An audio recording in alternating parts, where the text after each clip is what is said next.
Reason we are flipping it around this morning is because many people don't understand what praise and worship is.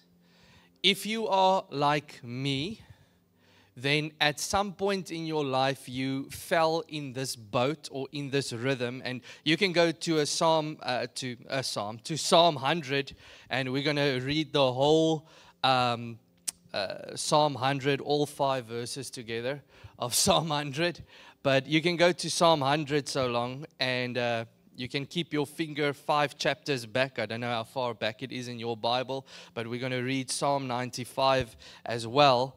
But if you are like me, at one stage in my life, when we said the words praise and worship, I always thought, and maybe I can help you today because maybe that's your thoughts as well. But I always thought praise and worship was, when Desmond picks the fastest songs, we call it praise. And when Desmond picks the slower songs, we call that worship. And some of us, we might be in that same pattern of thoughts sitting here today. Right? I see I confused you completely. Everybody was ready to worship, and I'm like, you find where this verse is. But I always thought, okay, praise, we're going to do praise songs now, and then we're going to do worship. Because worship, that's the holy moment. Everything slows down, and you just sort of, bask in that moment, and you just enjoy that moment. And until I realized what true praise and worship is, I couldn't properly access the presence of God. And that's what I want to talk to you this morning about, is I need to access the presence of God. And something very interesting happens in Psalm 100. From verse 1, it says, "Shout for joy to the Lord, all the earth." Okay? Have you ever shouted but without being angry? I'm not talking about that. Hey! I'm not talking about that. It says, shout for joy to the Lord. In other words, it's not hallelujah, hallelujah. Yeah. It's saying hallelujah. It's not a oh, okay, hallelujah. Yeah, God is so good. I'm a very reserved person, so I don't shout. It's hallelujah. It says shout for joy to the Lord. Yeah, but I shout with my inner voice. I don't understand that. Yeah. Hallelujah. Woo. No, it says shout. In other words, when we are worshiping God, we can shout. If you grew up in a very reserved environment, this is going to rattle your bones a little bit. But I can shout for joy to the Lord, all the earth. Worship the Lord with gladness. Come before Him with joyful songs. Know that the Lord is God. It is He who made us, and we are His. We are His people, the sheep of His pasture. Then it gets very interesting. It says, enter His gates with thanksgiving and His courts with praise. Give thanks to Him and praise His name. This is very interesting that it refers to gates and courts. If you don't know the gates and the courts that it is referring to, you don't have to go there. You can make a note of this verse. But it's actually speaking of the temple that Jesus destroyed where they would worship. Right? In the Old Testament, do you remember there was temple service and worship that the priest did? Have you read the Old Testament? There's temple worship. If you haven't, you can go read about it in Hebrews chapter 10. But it's referring to this. And if you don't know, there were certain offerings and things that had to be brought before the priests could go in. And those offerings were their worship. Are you with me? The first place that you would enter into the tabernacle would be the gates. Do you remember Peter met a guy at the gate called Beautiful? Right? Those were one of the gates that they would enter into. But then only a certain amount of people could go into the courts. Then there was the inner courts. Those were reserved for the priests. Right? And so the priests would go and worship and do their service, and they had a whole ritual. And then they were the innermost, what they called the Holy of Holies. The Holy of Holies was the place where the presence of God stayed. Because the Ark of the Covenant was in there. Do you remember the Old Testament story where they would carry the Ark of the Covenant, but nobody could touch it because then they would die, because the presence of God rested on the Ark. And so they would do this temple service, but they need to perform these acts and these rituals to get into the temple. And it's crazy because if you were not pure enough to stand in the presence of God, the high priest doing the temple service, they would just die immediately upon entering. So what they did after a couple of years is they would bind ropes around their feet. Not both of them, obviously they can't walk, but around one of them. And if they realized, but this service is taking too long, I think the high priest died. Right? And then they would tug on the rope, and if nothing tugs back, then they know this high priest is gone. He couldn't stand in the presence of God. And then they would pull him out by the rope because he's dead. Because the impurity couldn't stand in the purity of the presence of God. But now what happened is Jesus came. Oof. And Jesus, if you read Hebrews chapter 10, it says, no way, nowhere, never again is there that temple service needed, because Christ Jesus has paid the price once and for all by the blood. So there's no more these acts that are needed to go in. Are you with me so far? So nowhere is this temple service, and we have to slaughter this goat and this bull, and we've got to do this ritual and do that ritual, because by the blood of Jesus, forevermore, the price has been paid. But you know what's so crazy about this is the Bible says then that He gave us His Spirit living on the inside of us as surety and a deposit for the greater things of the kingdom of God. So now His Spirit and His presence lives on the inside of us, but we need to find the right way to access the presence and the spiritual things. Are you with me? Why do I say access? Because people often tell me then, yeah, but the Holy Spirit lives on the inside of me. That's great. I've got a question for you. If the Holy Spirit resides on the inside of you, when last did one of the gifts of that Spirit work through you? Because it means we are not listening and we are not participating in what God is doing. I was reading a very old scholar. He's passed on already, and he wrote something very interesting as I was busy preparing for this. He wrote, the times that I heard the presence of God the clearest and God speaking to me was when I was in a position of worship. Every time I want to hear God, I need to get into a position of worship. And the problem is we've made worship about the band and the stage and all of that. That's why we are doing things in a bit of a deconstructed way, because we need to set this thing right in our lives. Praise and worship doesn't have to do with the band singing. Praise and worship is something that flows out of our hearts. And I'm going to give you the definitions in a moment. He says, enter His gates with thanksgiving. This is crazy because God has got this place where He wants to be in this intimate moment with you and with me. But for some or another reason, we only get to, let's call it a level. It's not a level, but for argument's sake, let's call it a level.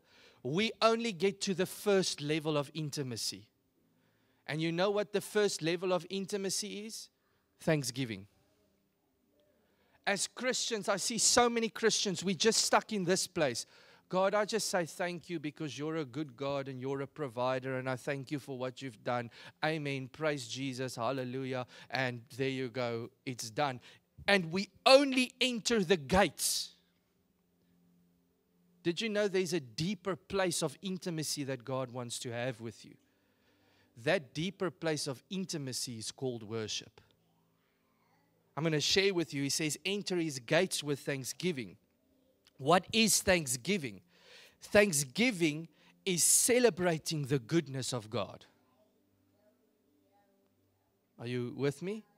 So thanksgiving is when we celebrate the goodness of who God is in our lives. God, you are so good. I give you thanks and I give you praise. I might not have everything that I need, but with thanksgiving, I say thank you because yesterday or whenever was payday, and I give you praise because I'm not part of the statistic that says you are without work and without income. And I just want to give you praise for my church family. I give you praise and I say thank you for this. I just want to celebrate how good my God is. That's thanksgiving. But the Bible says we enter his gates. In other words, thanksgiving is just taking the first step of a couple of steps to get into the presence of God. Are you still here? You know step one now? Step one is thanksgiving. So before we're going to do this in a moment, but before Des leads us in worship, I'm going to tell you what this is, this form of worship just now. But before he leads us in worship, we are going to practice thanksgiving. But you know what? One of the things is that you and we need to drastically look at is if we are really thankful. You can fake a lot of things in the kingdom of God. You can't fake presence. I wasn't sure if I wanted to share this, but there was something in my heart this week that the Lord, as I was preparing, the Lord placed this on my heart. And God spoke to me and said, do you know why my church falls for so many foofies?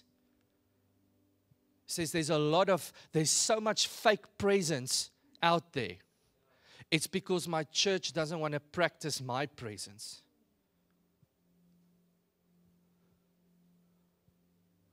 Isn't that? It's not even a warning, it's like a belt to the behind. How many of you got hidings when you were growing up? Like, I'm so alone. Like, I see what the problem is. Like, we need to change our style here. If you got a hiding, if you do the thing again, you go to it, you're like, yo, that hiding really hurt. I don't think I should do this again. I should learn from this. If you were a real rebel, good luck for you. But the world is the way it is because we are not practicing the presence of God. And now people go to different places where, did you know there's a fake presence, a demonic presence of God? I don't know if you know that. Why does the Bible say there's false prophets then? A false prophet needs to be under the influence of a false spirit, which is demonic. And so people flock to places where, they throw stuff on them and do crazy things, and they have to pay this money because then it's going to be this blessing, and they got to do this because then this happens. That's not even biblical, and people fall for it because it's these foofies that looks like the presence of God, but it's not. But the problem is God's church is not practicing his presence. We are not. Because we only get to thanksgiving. God, you're so good. And then the psalm says there's another place. There's a court that we need to go into. So he says, we enter his gates with thanksgiving. We've only, when you get home, right? I don't know what your setup of your house looks like, but let's say you have all of us probably have a front door. Let's say you open your front door, right? And your front door is not necessarily connected to your kitchen. You have to go through a room to get to your kitchen. Imagine that house, okay? Imagine that house. A big plot, dream house. You've built it. You unlock the door and you want to go get a drink in the kitchen, right? But you're only standing in the front door. You don't go to the kitchen. I'm thirsty. I'm going to go to the kitchen. I'm thirsty. I'm going to go to the kitchen. We do that when we try and enter the presence of God. You know what most of us do? God, I just want to take this moment to thank you because you're such a good God, and I just want to praise you. I just want to say thank you. Hallelujah. Amen. And I'm going to quickly read Psalm 100 today. And oh, this is a great verse. Oh, thank goodness it's only five little verses. And I shouldn't have said that. But anyway, okay, I'm going to quickly read it. And now I'm done. And we go away and we go, okay, yeah, the Holy Spirit lives within inside of me. Hallelujah. Praise Jesus. Whoop, whoop, whoop, whoop, whoop. But you never practice the presence of God. And I'll prove it to you again. When was the last time one of the gifts of the Holy Spirit worked through you? If you say weeks ago, you are not practicing the presence of God. Are you with me?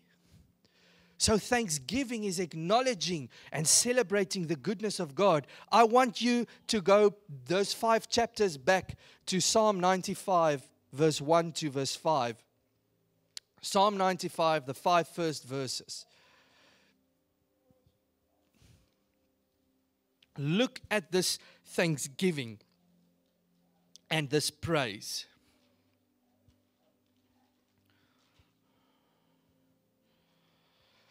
Come, let us sing for joy to the Lord. And then he goes and he says again, let us shout aloud to the rock of our salvation. Let us come before him with thanksgiving and extol him with music and song. I want you to notice it's 2 separate things. What the band does on a Sunday is help you express your thanksgiving and your praise to God. But you can't do that if you don't have anything you are thankful for. You know, life is so hard right now. Yeah, you are breathing. You stood up today. You probably had a meal. You might have one later. In this week, God did something that amazed you. You have something to be thankful for. Yeah, but the economy is bad. So what? You have something to be thankful for. Are you healthy? Yes, you have something to be thankful for. But guess what? There's more to be thankful for. Lord, I thank you for my health and this and that. You know what, God? Thank you that I can speak. I've got breath in my lungs. Now send me where you want me to go because I'm healthy and I can do it. Let's go. I'm thankful. You know what you should become thankful for? Lord, my brother and my sister was lost. They found Christ. I want to say thank you. They were so lost. I'm so thankful because they're not going to hell anymore. And all the worship team is doing, I want you to see this. Extol him with music and song. Let us come before him with thanksgiving and extol him with music and song. In other words, what Desmond is doing, he's just helping you through the song and through what we are singing to extol that thanksgiving to God. That's it. The band is just helping lead you to give thanksgiving to God. Your job is to be thankful. For the Lord is the great God, the great King above all gods. In his hands are the depths of the earth, and the mountain peaks belong to him. The sea is his, for he made it, and his hands formed the dry land. Let us thank him.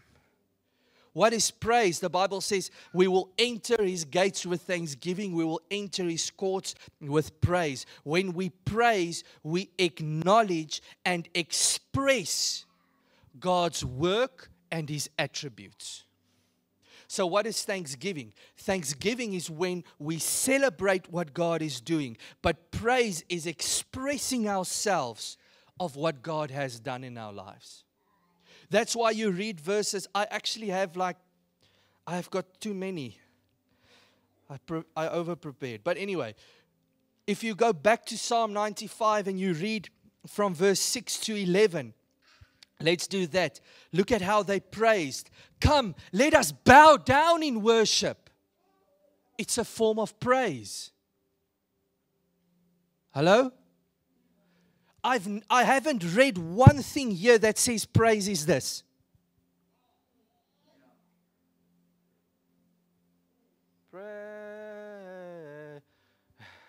Praise the Lord. Oh, this worship team's got a long breath. Praise. I should get these long exercises from Desmond. Praise. Look at how they worship. Look at how they praise. Let us bow down in worship. Let us kneel before the Lord. For He is God and we are His people, again of His pasture, the flock under His care. Today, if you hear God's voice, do not harden your hearts as you did in Meribah, as you did as the day at Massah in the wilderness, where your ancestors tested me. They tried me. Though they had seen what I did for 40 years, I was angry with this generation, and I said, they are people whose hearts go astray and have not known my ways. So I declared an oath in my anger, they shall not enter my rest. Do you want to experience rest? Get into the presence of God. You are as tired as you are because you don't go to the one who refreshes you. I need a holiday. No, you need presence. You need presence. So, what is He saying? We praise God. When we lift up our hands, we praise Him. When we bow down, we praise Him. When we sing, we praise Him. Because what are we doing? We are expressing. Expressing. Not.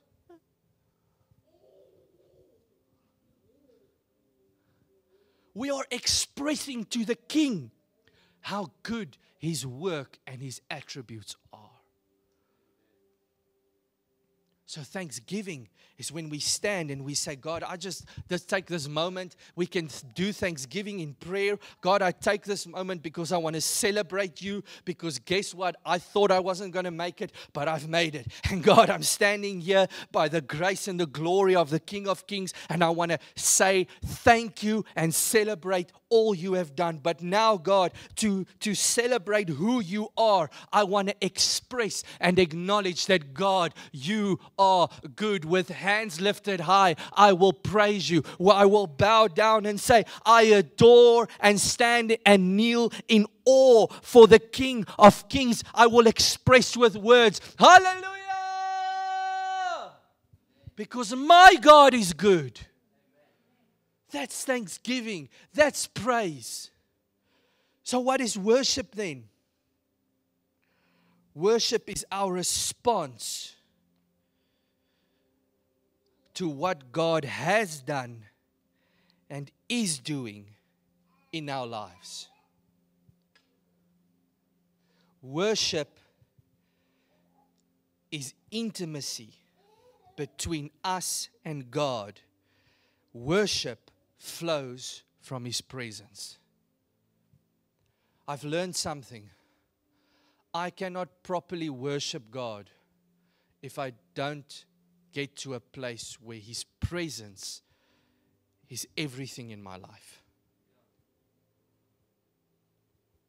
You can fake everything in the kingdom of God. You can fake knowing the Bible. You can fake sounding smart. You can still fake for a couple of weeks that you're such a beautiful child of God. But there's two things that the Bible says that will be tested in every heart of every Christian. John teaches this in 1 John. He says you cannot fake the presence of God. And he says you cannot fake knowing the Word of God. For a while, knowledge will carry you, but revelation is the thing that sustains people. You might know what John 3:16 says, but you don't know Him. Your job is not to get to know the Bible as best as you can. Your job is to get to know Him through the Bible. God, I want to know You. And what do I do when I worship? When I worship, I respond personally and corporately. I want to say that again. I respond personally, but corporately. Corporately means together. To God for what He has done and what He's going to do. But I also worship in the way I live.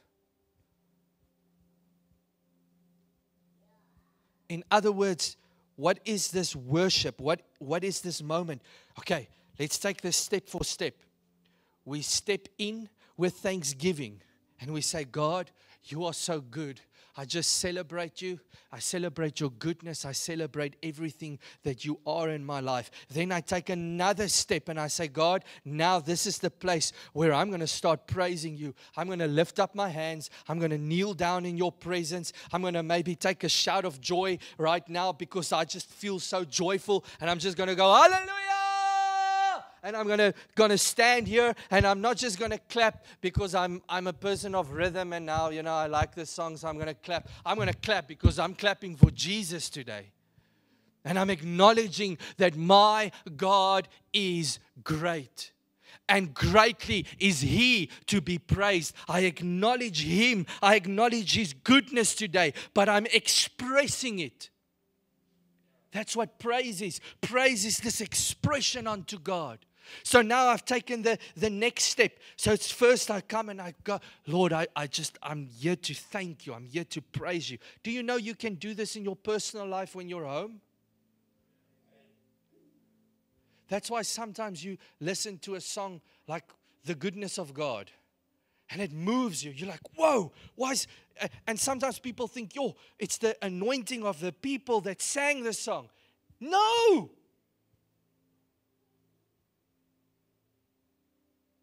No! I'm going to skip this track. This track isn't as anointed. I'll go back to the track. Look at the words you are saying. God, You are good, and You've always been good. You are bringing thanksgiving to the King. And then you go to the next step and you realize, man, this God is so good. I just thanked Him here, but now I'm in this place where I just want to express it. So I'm going to lift up my hands, and I don't care who's looking at me. Sometimes I look at you guys, and then some of you, when you worship, you don't lift up your hands this way. You lift up your hands this way, and then I feel sorry for the person sitting next to you because then I see, I'm going to stand over here because this guy's worshiping like this, It's like a sproeier. He's just going for it. But it's fine because they're expressing praise to the King. So you just move up and you go, I want to do the same. I want to express to the King my praise. What a great example. So I'm going to follow. Hello? Then, after praise, and you go, Lord, I just praise You, I glorify You. This is literally stepping into the presence of God. You reach this place where you go, wow, I'm so aware of Your presence right now. That's worship.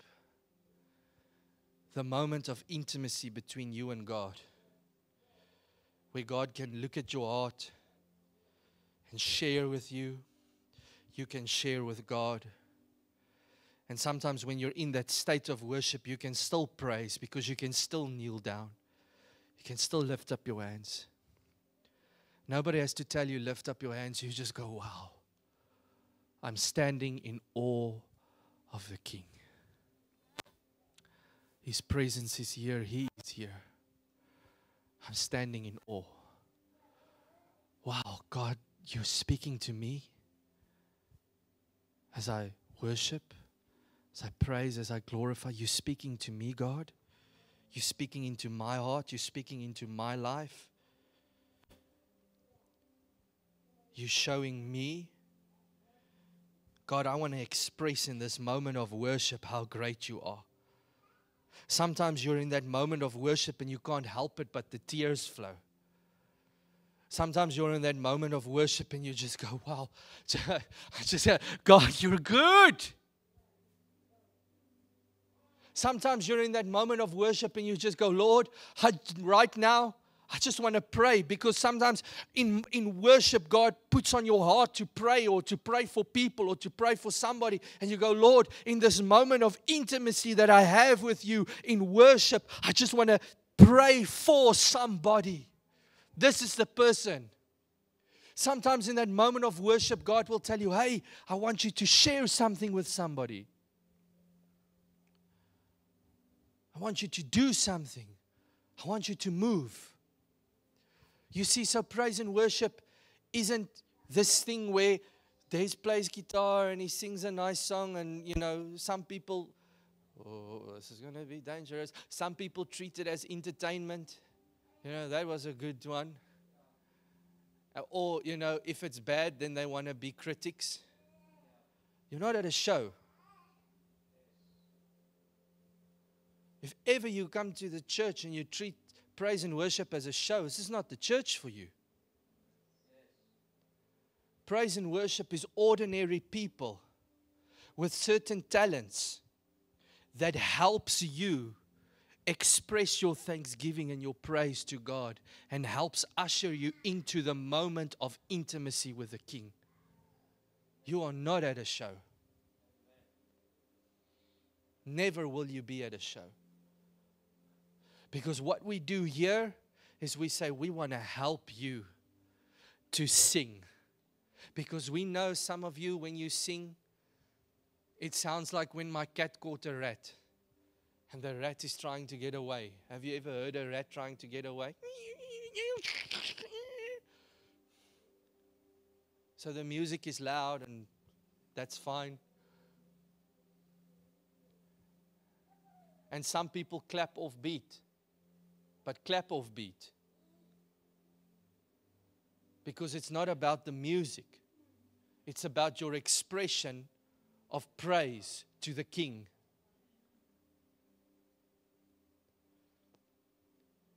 It's not about how beautiful you know, I don't have a good voice, so I don't want to sing so loud at church.